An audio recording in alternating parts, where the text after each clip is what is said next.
Assalamualaikum warahmatullahi wabarakatuh. Yang terhormat kepada Bapak Pujo selaku dosen pengampu mata kuliah pengantar kolaborasi keilmuan.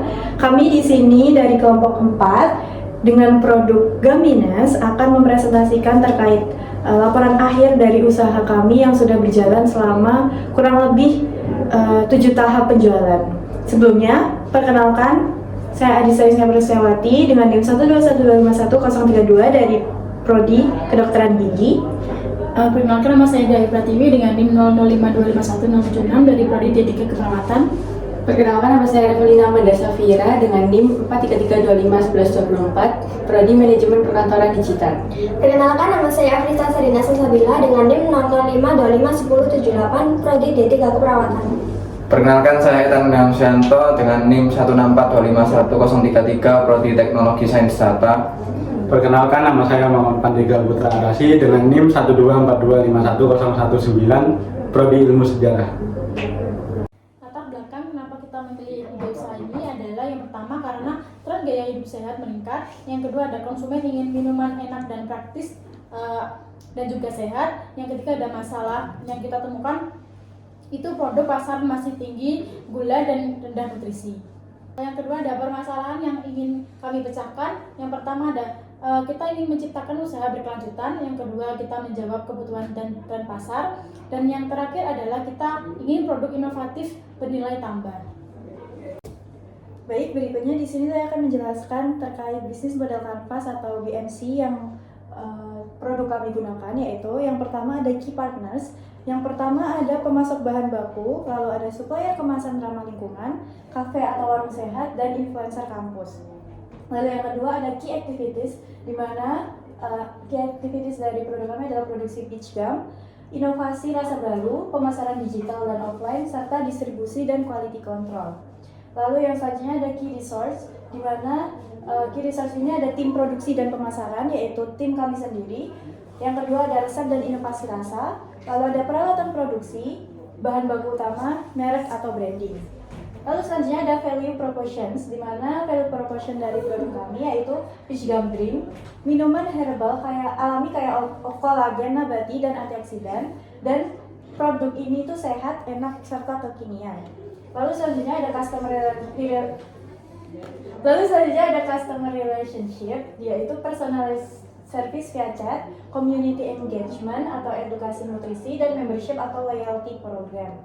Lalu selanjutnya ada channels dari media sosial, toko sekitar kampus atau kantor, kolaborasi kafe atau warung sehat, dan event kampus atau pameran.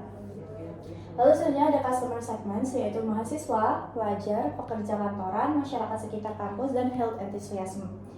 Lalu ada cost structure, yaitu bahan baku, produksi seperti listrik, air, peralatan. Lalu ada kemasan, gaji karyawan, dan distribusi atau logistik. Dan yang terakhir ada revenue stream, di mana kami menggunakan model penjualan langsung. Lalu ada pre-order atau subscription mingguan, dan kerjasama distribusi dengan kafe. Next. Selanjutnya di sini ada deskripsi produk dari produk kami. Yang pertama ada nama produk, di mana nama produk kami adalah Gamines Peach Gum.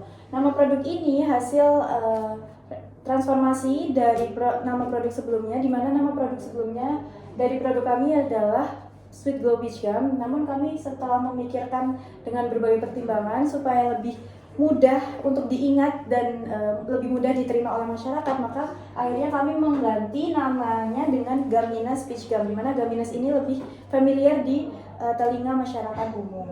Lalu untuk tagline dari produk kami juga berubah, yaitu Chewy for Beauty, di mana chewy ini tuh identik dengan Gamines. Gami itu teksturnya yang chewy atau kenyal. Untuk beauty ini kecantikan atau kecantikan. Lalu ada keunggulan atau USP atau unique selling point dari produk kami adalah bahan alami yang unik sebagai kolagen nabati dan rasa khas, di mana di dalamnya ada kurma merah, goji berry, longan, dan osmanthus. Ini untuk logo dari produk kami, dan ini tampak realnya. Untuk strategi pemasaran kami, yang pertama ada promosi, yaitu ada media sosial, sampling, influencer mikro, dan membership. Lalu untuk harganya yaitu 10.000 per cup banding subscription, dan medianya yaitu Instagram, TikTok, banner kampus, word of mouth. Lalu distribusinya itu ada booth kampus, delivery apps, mitra, cafe, dan event. Lalu untuk analisis pasarnya yaitu ada target pasar. Target pasarnya yaitu ada mahasiswa, pekerja kantoran, pelajar SMA atau SMK, masyarakat sekitar kampus, dan herd enthusiast. Lalu untuk tren pasarnya yaitu ada pasar global naik ke USD 601 juta pada tahun 2033. Lalu harga pasarnya yaitu 35.000 hingga 45.000 per porsi. Dan untuk analisis pesaingnya yaitu ada Kinohimitsu Collagen Drink, Rejuve, dan Heavenly Glass.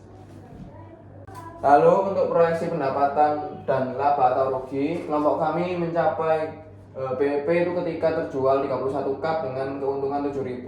Jika hanya 30 cup kita masih rugi 3.000, dan jika terjual 35 cup kita mendapat untung 47.000. Dan kemarin kelompok kami mendapat keberhasilan dengan menjual 80 cup. Untuk data penjualan, pada periode September terdapat satu tahap penjualan, yaitu pada tanggal 24 September 2025. Jumlah unit yang terjual adalah 12 unit dengan dua variasi harga, yaitu 8 unit terjual dengan harga 10.000 per unit, 4 unit terjual dengan harga 11.000 per unit. Total pendapatan di bulan September adalah Rp124.000. Memasuki bulan Oktober, penjualan dilakukan dalam 3 tahap, yaitu tahap 2, 16 Oktober 2025, terjual 12 unit, harga per unit 10.000, total pendapatan 120.000. Tahap ketiga, pada tanggal 24 Oktober 2025, total yang terjual 12 unit, terdiri atas 9 unit Rp10.000, 3 unit Rp11.000. Total pendapatan Rp123.000. Memasuki tahap keempat, 30 Oktober 2025, terjual 13 unit, harga per unit Rp10.000, total pendapatan Rp130.000. Sehingga total penjualan pada bulan Oktober adalah Rp373.000. Pada bulan November terdapat 3 tahap penjualan, yaitu tahap 5 pada tanggal 7 November 2025, terjual 10 unit, total pendapatan Rp100.000. Tahap 6 pada tanggal 13 November 2025, terjual 11 unit, harga per unit Rp10.000, total pendapatan Rp110.000. Dan tahap ke-7 20 November 2025, terjual 10 unit, total pendapatan 100. Jadi untuk total penjualan bulan November mencapai Rp310.000. Untuk kesimpulan, dari penjualan tahap pertama hingga tahap ke-7 terlihat bahwa jumlah penjualan mengalami sedikit fluktuasi namun tidak menunjukkan perubahan yang ekstrim. Secara keseluruhan, penjualan produk kami Speedcam dari September hingga November mencapai total Rp877.000. Evaluasi produk kelompok kami yang pertama menyesuaikan tingkat kemanisan pada tiap varian agar lebih seimbang dan dapat diterima oleh berbagai kalangan konsumen. Yang kedua, mengganti cup dengan tutup yang lebih kuat supaya tidak rawan tumpah dan membuat label desain baru dengan logo usaha serta menambahkan informasi kesehatan agar lebih profesional dan menarik perhatian. Selanjutnya, refleksi dan strategi keberlanjutan. Pelajaran yang didapat, yang pertama, rasa harus konsisten. Yang kedua, branding dan desain kemasan perlu diperkuat. Yang ketiga, video promosi sangat membantu menarik pelanggan. Yang keempat, cuaca dan trafik kampus mempengaruhi penjualan. Dan yang kelima, follow up pelanggan terbukti meningkat repeat order. Rencana pengembangan usaha. Yang pertama, membuat PO mingguan atau jadwal tetap. Yang kedua, ikut event atau bazar kampus untuk jangkauan lebih luas. Yang ketiga, berkolaborasi dengan UKM atau panitia acara. Dan yang terakhir, membentuk reseller mini per kelas atau angkatan. Baik, sekian presentasi dari kami. Mohon maaf apabila ada kesalahan kata maupun perbuatan. Terima kasih. Wassalamualaikum warahmatullahi wabarakatuh.